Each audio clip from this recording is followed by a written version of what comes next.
Bueno, muy buenas noches a todas las personas que comienzan a conectarse en este momento, en este instante, dando gracias a Dios, al Altísimo. Este es un momento sumamente especial donde nos podemos introducir con nuestro amado, precioso Salvador, conectarnos con su Santo Espíritu, conectarnos con su palabra, llenarnos de Él. Un momento para navegar en su especial, preciosa palabra. Este es un momento de enseñanza, un momento de estar ávidos de las Escrituras. La palabra de Dios tiene que ser ese deleite. Aprender a ser personas del Salmo 1. Bienaventurado el varón que no anda en consejos de malos, ni en silla de escarnecedores se siente, sino que en la ley del Jehová está su delicia, y en esa ley medita de día y de noche. Será como esos árboles plantados junto a corrientes de agua, que su hoja no cae, y en tiempos de dificultad nunca dejará de dar fruto, y siempre estará reverdeciente. Uno de los salmos preciosos es el Salmo 119, compuesto por 172 versículos. Es un salmo donde se hace referencia a lo que es las Escrituras.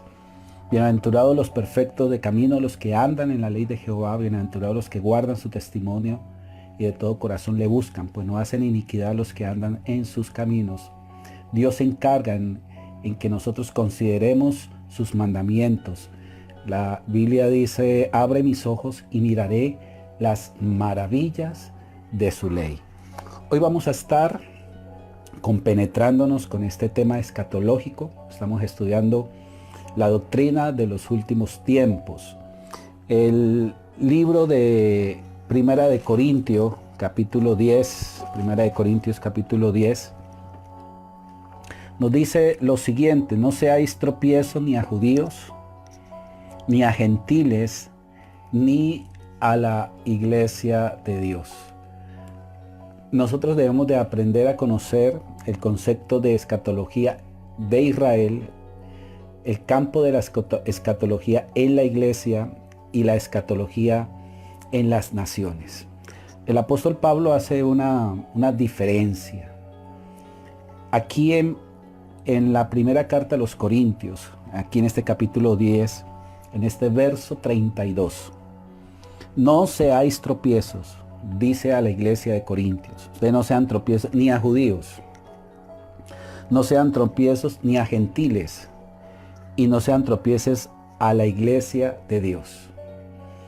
Y hoy vamos a estar desarrollando en estos minutos de enseñanza qué significa entrar en la plenitud de los gentiles. En otras palabras, vamos a ver el campo escatológico en la iglesia. Campo escatológico en la iglesia. Decíamos ahora que la escatología hay que aprenderla a estudiar para Israel y hay que aprenderla a estudiar para la iglesia. Cuando los profetas como Isaías, como Jeremías, el caso de Joel, el caso de Zacarías, de Malaquías, nunca pensaron en la iglesia. Ellos no tenían en mente la iglesia. La iglesia se convierte en un misterio descubierto por Pablo.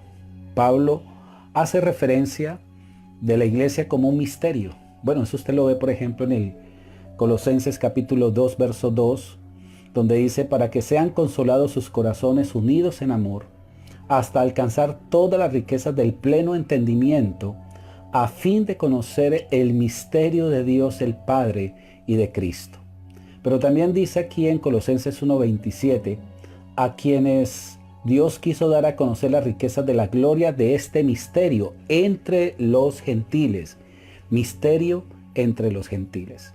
Y misterio que no conocían los profetas, que no conocían. Eso lo dice también allí en Efesios capítulo 3, verso 5. Dice: misterio que en otras generaciones no se dio a conocer a los hijos de los hombres, como ahora es revelado a sus santos apóstoles y profetas por el Espíritu. Está hablando específicamente del misterio llamado iglesia.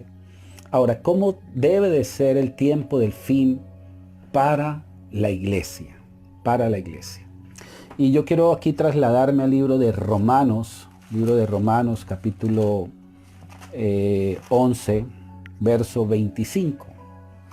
Porque no quiero, hermanos, que ignoréis este misterio, para que no seáis arrogantes en cuanto a vosotros mismos, que ha acontecido a Israel endurecimiento en parte hasta que haya entrado la plenitud de los gentiles. Esta palabra plenitud de los gentiles es muy diciente, muy diciente. El concepto gentil es muy amplio. Esta palabra para los judíos, para el pueblo de Israel, eran consideradas todas las naciones fuera de Israel.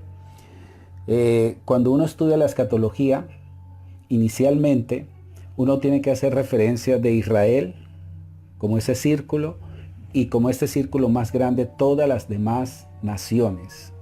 Es decir, que en la balanza está Israel y las demás naciones. Dios llama a Israel su pueblo y a las demás naciones las considera paganas, las considera enemigas de Israel, las considera fuera del círculo. Los judíos le decían incircuncisos a todos estos que están acá.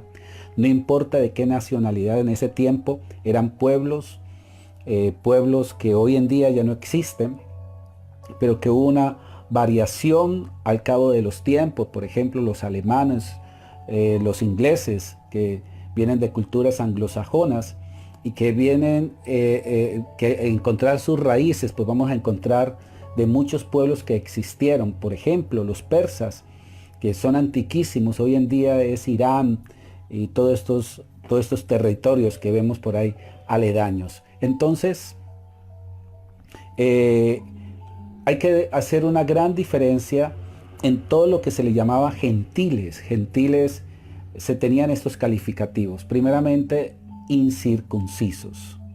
Incircuncisos se le llamaban a los gentiles. Los únicos circuncisos era para Dios el pueblo de Israel. Sabemos que la circuncisión era cortar la pequeña membrana entre el glandes y el prepucio en el órgano viril, y cuando se hacía ese efecto, esa persona pasaba a ser circuncisa, y eso era una ley dentro del pueblo judío. Para pertenecer a Israel se tenía que circuncidar, y esa circuncisión equivalía de que Dios se comprometía con ese pueblo a bendecirle, se comprometía a ayudarle, se comprometía a estar con él. Pero también dentro de ese círculo habían unas exigencias. Dios colocaba unos mandamientos, unos parámetros que seguir. Dios era padre y ese pueblo era considerado sus hijos. Fuera de ese círculo, Dios llama bastardos. Dios llama fuera de la circuncisión. Pablo hace referencia a esto en el libro de Efesios capítulo 2, verso 11,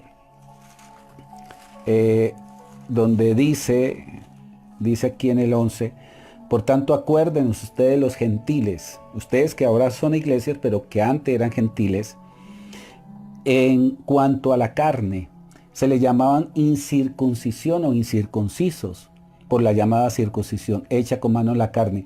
Y después les dice eso: ustedes estaban sin Cristo, alejados de la ciudadanía de Israel, y estaban ajenos a los pactos de la promesa. Es decir, que Dios diseña unos pactos: el pacto abrahámico, el pacto davídico, el pacto de Moisés, y todos estos pactos es Dios comprometiéndose con el hombre. Aquí hay algo muy bueno comprender. Todos los pactos de parte de Dios estaban precedidos de sangre, la mayoría están precedidos de sangre, y eso se convertía en un pacto eterno, un pacto donde Dios se comprometía a guardarlos. Entonces, Por eso dice que los gentiles estaban fuera de ese pacto, estaban alejados de la ciudadanía de Israel, estaban ajenos a las promesas del pacto, promesas del pacto. Por ejemplo, una de las promesas del pacto es que yo te voy a colocar como cabeza y no como cola. Siempre caerá lluvia en tu tierra, siempre te guardaré, te protegeré, aunque vengan los enemigos. Y dice que por un camino van a salir enemigos, pero por 7 tendrán que huir. Entonces, eso eran promesas especialmente para Israel. Los gentiles estaban fuera de ese pacto. Ahora, ¿por qué muchas veces Israel pecaba y hacía cosas malas, cosas peores que los otros pueblos? Porque inclusive por allá en el libro de Jeremías o Ezequiel y Jeremías a la misma vez, Dios le dice a Israel: ustedes se han convertido como una prostituta, ustedes me han dejado. Muchas veces va a aparecer la palabra me dejaron. Se volvieron a la idolatría, se convirtieron peor que una ramera. El libro de Oseas es muy hermoso leerlo porque Dios le ordena al profeta Oseas casarse con una prostituta. Y después de eso, permitir que esa prostituta lo engañe al profeta Oseas, y Dios le dice a Oseas: anda, vuelve y cómprala, y vuelve a la otra vez para ti. O sea, cosas tan parecen disparates, pero esa prostituta hacía referencia a Israel, y Dios lo que está diciendo: listo, ustedes me engañaron, ustedes idolatraron, pero por causa del pacto, yo me he comprometido con el pacto de volverles a traer, de volverles a comprar, de volverles a restaurar. Y eso es lo que me gusta del pacto de parte de Dios, que el pacto tiene como finalidad, porque es un pacto eterno, ¿ya? Ahora estamos bajo un nuevo pacto, y ese pacto es mucho, mucho más excelente.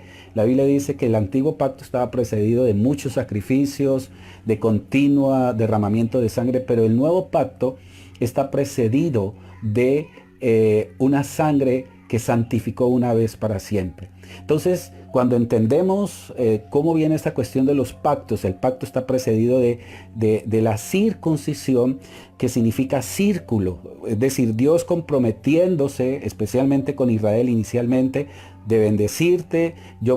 Si tú pecas, si tú haces cosas malas, pues vuelvo y te restauro, vuelvo y te levanto, vuelvo y te atraigo hacia mí. Ahora, aquí hay algo muy, muy especial, es que de esos gentiles, porque la palabra gentil significa, en sus significados, en su argot, basado en el griego, significa sin Dios, sin Dios. Y de esos gentiles, Dios va a extraer un pueblo que no estaba en la mente del profeta Isaías, no estaba en la mente del profeta Jeremías, no estaba en la mente de ningún profeta. Por eso se le llamó misterio, lo que estamos viendo aquí en Efesios 3:5. Misterio que en otras generaciones, dice aquí, no se dio a conocer a los hijos de los hombres, como ahora es revelado a sus santos apóstoles y profetas.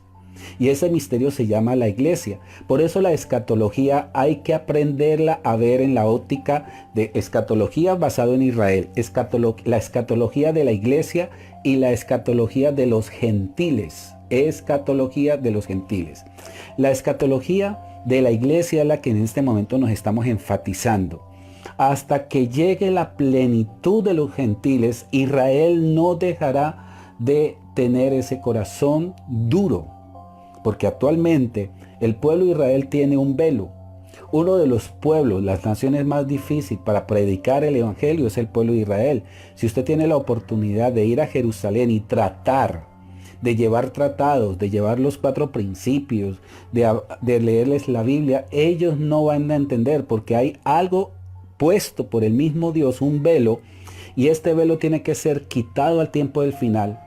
Por eso el valle de los huesos secos hace referencia de Israel muerto espiritualmente. Actualmente lo que tiene vida es la iglesia. La iglesia, que es lo que está cumpliendo lo que Israel no cumplió, y que está viviendo lo que Israel no está viviendo actualmente, porque Israel vive bajo el antiguo pacto, bajo la ley de Moisés, no vive bajo lo que ellos se le llama, o que en el hebreo es el Rosh Kadesh, que es el Espíritu Santo.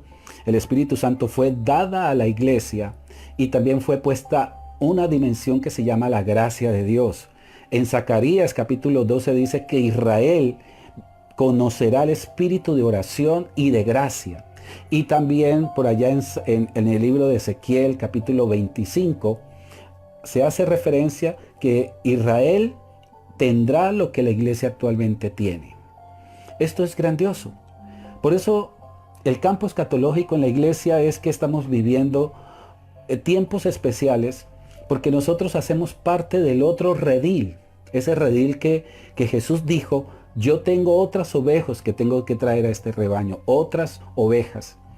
Y a mí me llama mucho la atención, por ejemplo, en el libro de Romanos, en este mismo capítulo 11, cómo Dios se muestra y cómo Dios advierte y dice lo siguiente. Yo, en el capítulo 10, verso 19, yo os provocaré a celo con un pueblo que no es mi pueblo. La pregunta es, ¿cuál es ese pueblo que no era el pueblo de Dios? Pues la iglesia. La iglesia no estaba inicialmente en la mente. Yo decía ahorita, la iglesia no estaba en la mente del profeta Isaías. Siempre Isaías, cuando Isaías estaba muchas veces sumergido en el espíritu, viendo toda la parte profética futura, lo que Isaías veía era Israel, la futura gloria de Sión, todos los acontecimientos de Israel en el futuro, pero en ninguna parte usted va a ver que la iglesia aparece. Solamente Isaías tuvo un vestigio, un vislumbre de la iglesia por allá en Isaías 63. Vamos a verlo por acá, que es de los pocos textos que yo me imagino que él lo dijo, lo predijo, pero no lo entendió. Muchas veces ellos predecían cosas y ni ellos mismos entendían, porque la profecía quedaba sellada. Y usted va a ver por acá en el libro de Isaías 65 es la cosa. Isaías 65, verso 1. Mira la visión que tuvo el profeta Isaías respecto a la iglesia.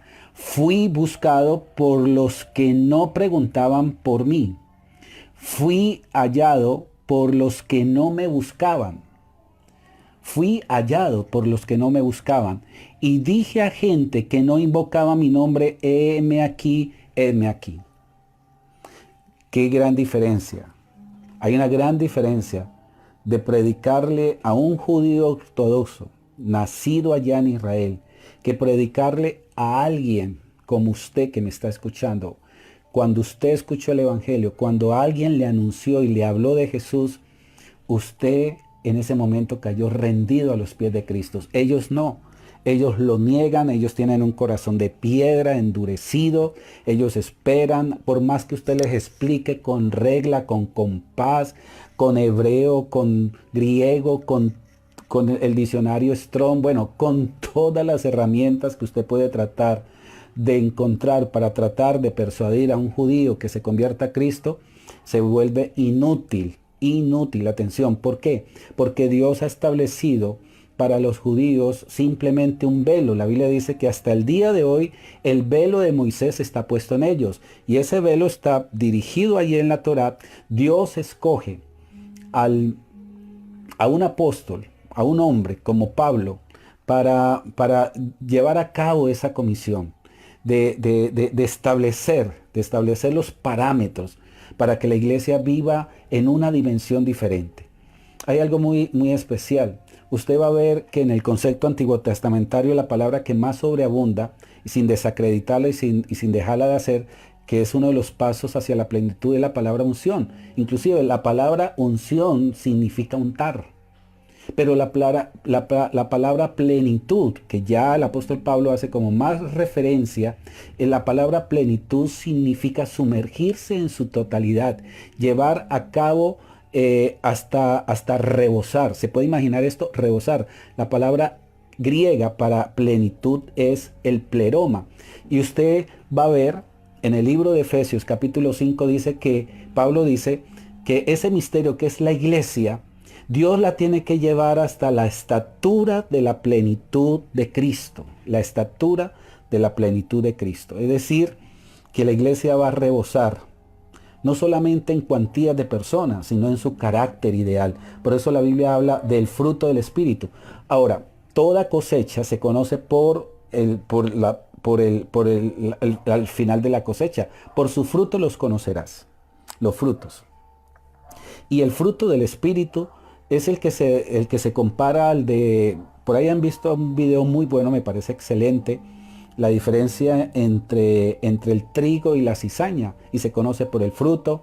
En este video veía como el fruto del trigo, pues por ser pesado, se inclinaba, pero el fruto de la cizaña, que no tiene prácticamente nada, inclusive cuando se mezcla la cizaña dentro del trigo, produce una reacción al cuerpo, se intoxica el cuerpo y la persona tiene que vomitar. Y muchas veces pasa eso porque se ha mezclado el fruto de la cizaña con el fruto del trigo, y al hacerse el pan, pues esta va a producir un malestar en el cuerpo del ser humano. Y el fruto de la cizaña es erguido completamente, levantado completamente, y el fruto final del trigo está caído, habla de rendición, habla de humillación. Pero este fruto de esta cizaña no es otra cosa sino ese carácter indomable, esa vida todavía de orgullo, de prepotencia y de trabajo de parte del Espíritu. ¿Por qué se habla del fruto del Espíritu? Porque el Espíritu Santo todo el tiempo trabaja con nosotros pacientemente.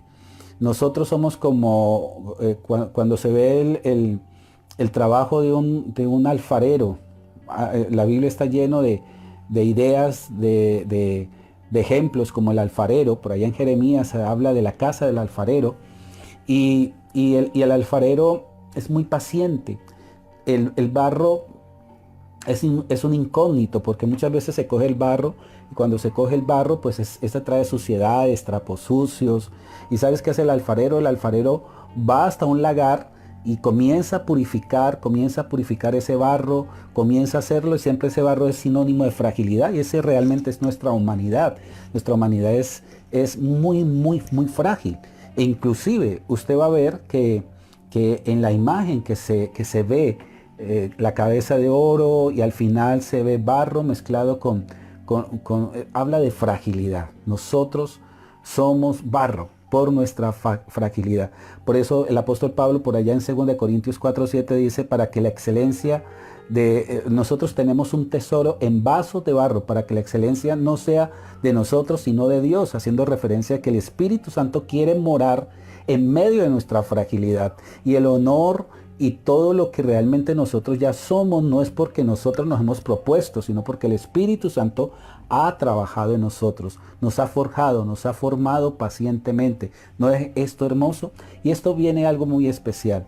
Cuando Dios toca entre los gentiles, dentro de ese pueblo que estaba realmente aislado, separado, sin Dios, a los gentiles se le llamaban perros por su carácter inmundo.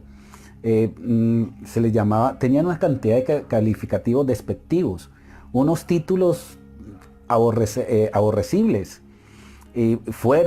Cuando David vio a Goliat, le dijo, este incircunciso, ¿cómo te metes con mi Dios?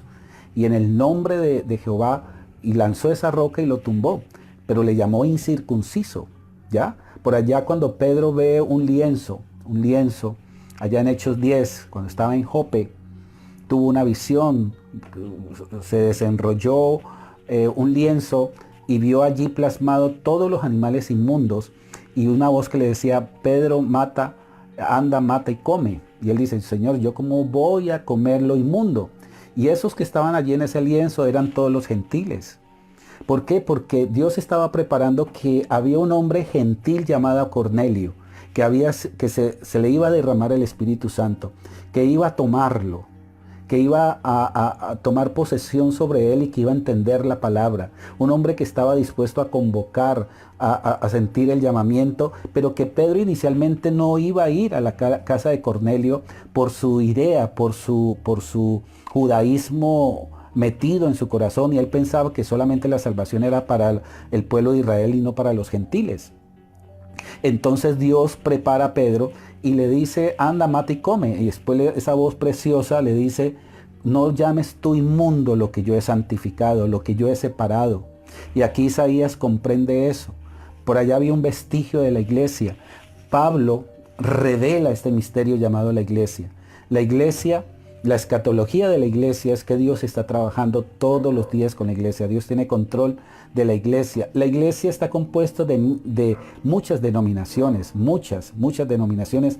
Créalo, he tenido la oportunidad en todo este tiempo de pandemia, ponerme a estudiar toda la historia de la iglesia, cómo se originó, cómo se formó el canon de la Biblia. Es maravilloso estudiar todas estas temáticas de cómo la iglesia se ha ido desarrollando en todos los siglos, cómo era la iglesia en el primer siglo, qué pasó en el segundo siglo, después de Cristo, en el tercero, en el cuarto, en los 500 años de existencia, en los 1000 años, cómo se introduce la iglesia tradicional dentro de la iglesia y cómo se comenzaron a forjar y formar una serie de denominaciones después del año 1500 que comienza el protestantismo, que comúnmente la iglesia católica nos llama los hermanos separados, pero cómo hay una cantidad de movimientos de la reforma y después se llamaron los anabautistas, el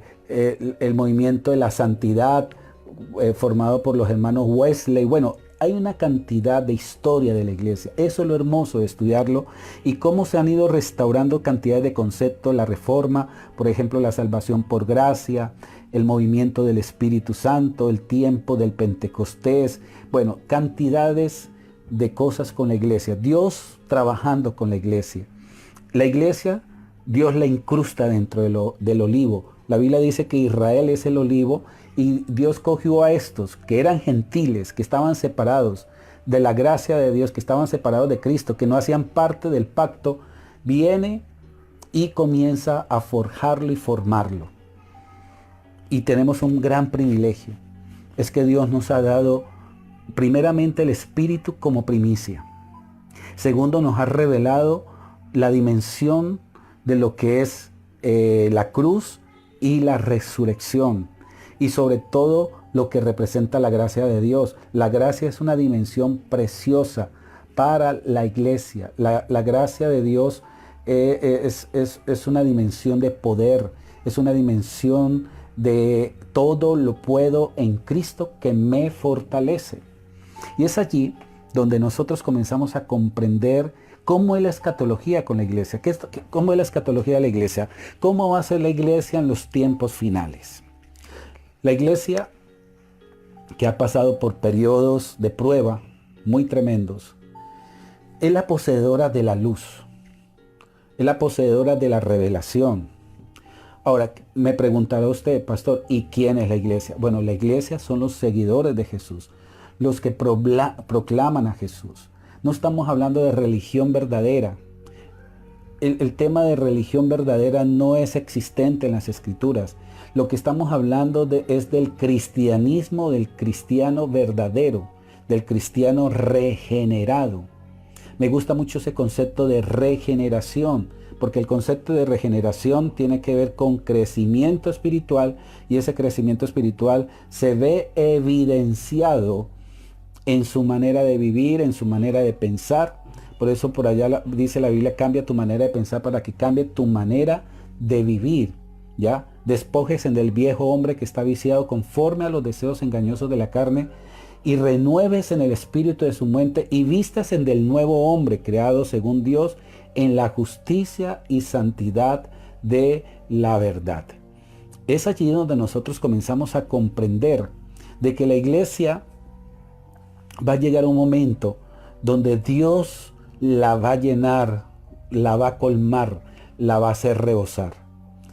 Si bien es cierto, el mundo entero, las naciones van en un declive, enseñando la ley de la entropía, donde todo va al colapso, donde todo va hacia abajo, donde todo va hacia la quiebra, la recesión económica, la inflación. Bueno, todo esto no es otra cosa sino malas noticias. Pero la iglesia es la poseedora de la buena noticia. Buena noticia. Dios está restaurando en estos tiempos de pandemia. ¿Qué está restaurando Dios? El clamor. ¿Qué está restaurando Dios? La unidad familiar. ¿Qué está restaurando Dios? La revelación. ¿Qué nos está dando a entender? Que nuestra dependencia es Él, absolutamente Él. Hay muchas personas que tienen están cruzados porque no pueden trabajar, viven, pero no les ha faltado nada. De algo estoy seguro, es que a los hijos de Dios, a mí la Biblia me dice que pobre fui envejecido. Bueno, ya se me olvidó cómo es ese texto bíblico, pero si por ahí me lo escriben, le agradezco mucho, para que vea pues que uno a veces se le olvida cierto dice, no he visto justo desamparado, ni descendencia que mendigue pan. No he visto justo desamparado, ni descendencia que mendigue pan. Por tanto, de algo estoy seguro. Dios te ha suplido. Dios ha puesto su mano sobre ti. La provisión ha llegado en el momento donde no hay. En el momento Él se ha convertido en el único suficiente. La palabra Shaddai, el Shaddai significa Él es el único suficiente. Entonces, ¿qué Dios nos está forjando en estos tiempos? Nos está forjando en la fe, nos está formando en la paciencia. Estamos con ese deseo de que otros conozcan. Hay gente que en este momento está ávida por conocer. Estoy escuchando noticias de personas que quieren que se les predique la palabra, que se les hable las escrituras. La gente quiere correr a Cristo. La gente sabe que Él es la única solución en este tiempo. Claro que sí. Yo tengo que atreverme a decir esto. No hay nada esperanzador a lo que viene. Uno quiere que esto pase y siga. Y es lo que uno siempre dice. No, Dios quiera que esto pase y pues todo el mundo, pues que se siga todo en su normalidad. Pero de algo estoy seguro. Es que las cosas van a ser muy diferentes. Y nosotros tenemos que adaptarnos a todo esto que está aconteciendo. A todo esto que está pasando. Escuchaba noticias hoy médicas, científicas, que la raza humana tiene que aprender a vivir con esta peste llamada el COVID o el SARS-CoV-2, donde ya pasó de ser una pandemia ya a un virus que va a permanecer en la humanidad y que realmente nosotros, pedirle a Dios que nuestro cuerpo se vuelva autoinmune, pedirle a Dios que nuestro cuerpo sea resistente y que podamos nosotros fortalecernos en el Señor. Pero en este momento el mundo está entrando en un colapso. Hay una cantidad de cosas que se están suscitando. La gente se va a volver más terrible, más déspota. Pero la iglesia, atención, la iglesia de todo esto siempre pasará por el fuego y tendrá un objetivo. Recuerden, la escatología para la iglesia es que Dios la está llevando a un nivel de perfección, a un nivel de plenitud. Plenitud significa rebosar, rebosar de Dios. Por eso nuestro rostro comienza a resplandecer, nuestra habla, nuestros pensamientos. La Biblia dice que Moisés, mientras estuvo allí en el monte, hablando con Dios, su rostro resplandecía. Esa plenitud es la que está llegando a todos, de eso estoy seguro. Las vírgenes hablan de la iglesia, las 10 vírgenes. El número 10, ¿sabes por qué? Porque el número 10 habla de administración, de responsabilidad. Y una de las responsabilidades de la iglesia en estos tiempos es hablar del Señor. Nosotros no podemos parar de hablar de Jesús. Jesús es la única solución. Jesucristo es el camino, la verdad y la vida. Y eso es lo que nosotros tenemos que entender. Entonces aprendas este concepto. Nosotros tenemos que aprender a ver la escatología en 3 fases. Hay escatología para Israel, escatología para la iglesia y la escatología para las naciones, como lo separó el apóstol Pablo allí en la carta a los Corintios, primera de Corintios, que fue el pasaje inicial que comenzamos a leer, capítulo 10, verso 32. Ya, los judíos, la iglesia y los gentiles o las demás naciones. Para que usted lo entienda, inicialmente Dios tenía previsto el pueblo de Israel, formando en este círculo que estoy haciendo aquí. Pero las demás naciones era todo el conglomerado de naciones de todo el globo terráqueo. Era naciones e Israel. Y Dios hizo pacto con Israel. Ese pacto que está representado en el pacto abrahámico, a pacto davídico, el pacto mosaico. Pero Dios ahora estipula un nuevo pacto y mete de los gentiles, hace en ese nuevo pacto la iglesia. ¿No les parece esto grandioso? Y ese mismo pacto es el que se encarga de perfeccionar a la iglesia, llevarlos a un estatus mayor. Por eso la Biblia dice que no es con fuerza, sino con el poder del Santo Espíritu. Uno evangeliza con el poder del Espíritu Santo. El Espíritu Santo es el que hace los milagros, el Espíritu Santo es el que toca, el Espíritu Santo es el que persuade, el Espíritu Santo es el que revela, el que muestra, el que ilumina. El Espíritu Santo es el que habla a través de nosotros.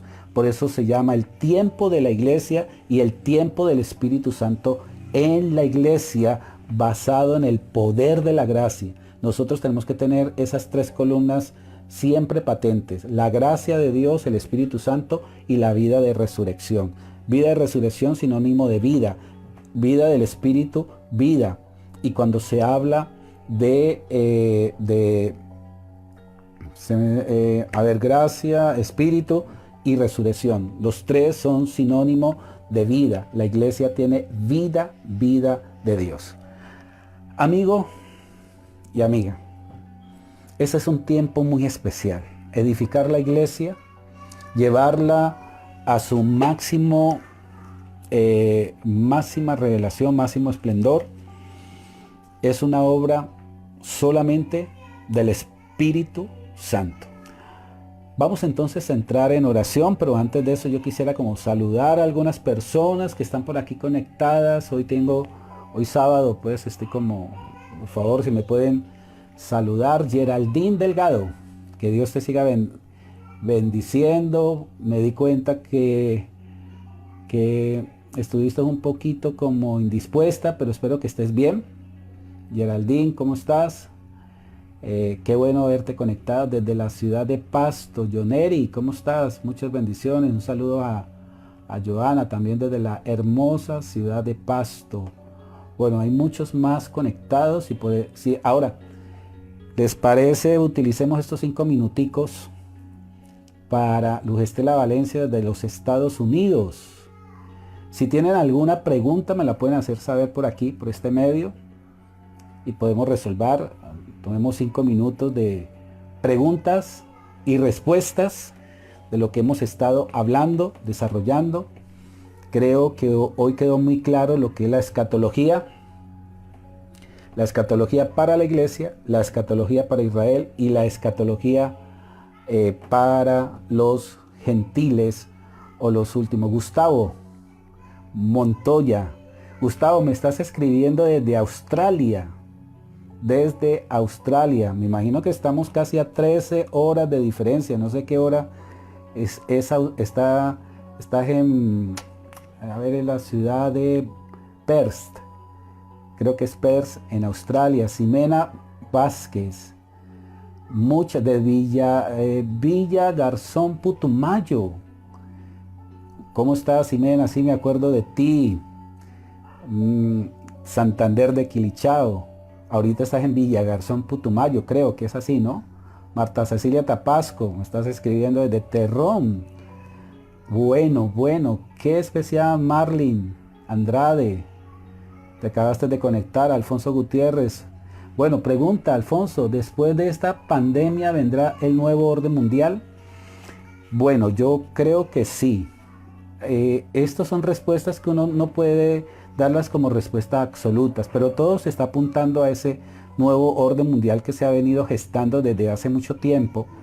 Y no, esto está porque en el nuevo orden mundial tiene mucho que ver todo lo que es los Illuminati, la masonería, todos estos grupos de alta curnia que quieren tomar dominio de poder, ¿no? Y donde quieren unificar la religión, la economía, y ya se está viendo mucho esto, claro que sí. Bueno, Gustavo, me estás diciendo que ya es domingo, acá es sábado.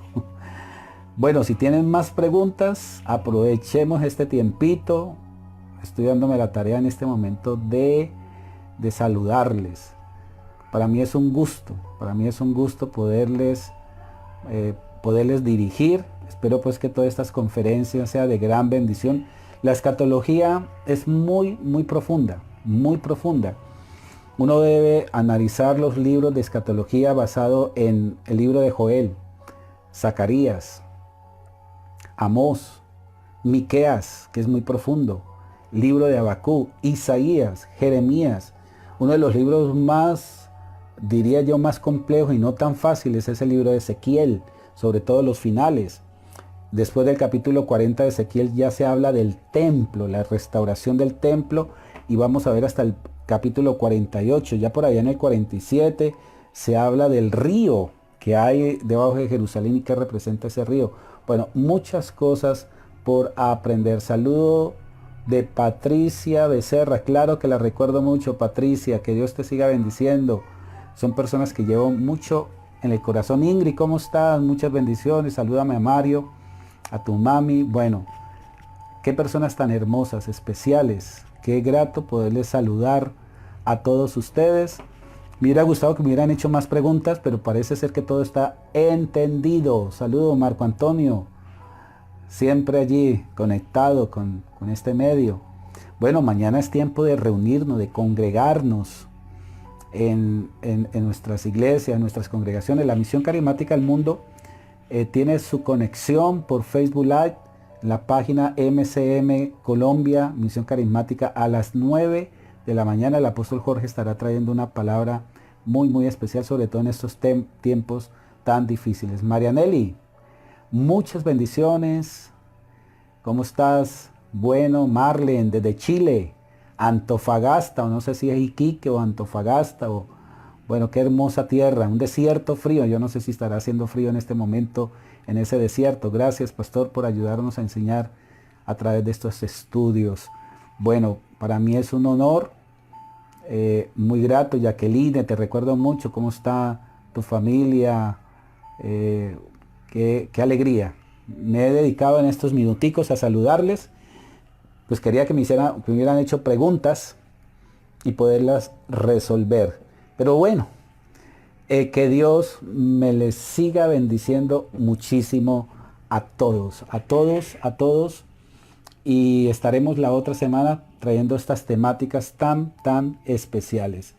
Bueno, bendiciones. Bye bye. Que Dios me les siga bendiciendo rica y abundantemente.